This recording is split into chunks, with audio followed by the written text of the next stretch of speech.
Ces derniers jours, le peuple espagnol est dans la rue et proteste contre la trahison de son Premier ministre, Pedro Sánchez, minoritaire dans les urnes, qui viole ouvertement la Constitution en s'alliant avec les criminels séparatistes catalans pour se maintenir au pouvoir. La Commission et le Parlement ne cessent de parler de l'état de droit, en Pologne, en Hongrie et partout ailleurs dans le monde d'ailleurs, inventant des menaces, enchaînant les procès de Moscou contre des accusés qui sont souvent condamnés par avance. Mais cette fois-ci en Espagne, nous assistons à un authentique coup d'État, à un viol caractérisé de la Constitution, au mépris d'une décision de justice pourtant fondée en droit. Nous assistons au démembrement d'une nation et à l'amnistie de criminels pour des raisons bassement politiciennes. Et Bruxelles ne dit rien.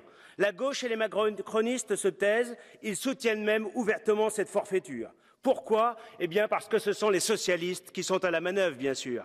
Sánchez et son gouvernement sont illégitimes, illégaux. En laissant faire, la Commission et notre Parlement se couvrent de honte. Dans sa logique habituelle, Bruxelles se précipiterait pour engager des sanctions. Notre hémicycle ferait aussitôt une résolution. Et là, absolument rien.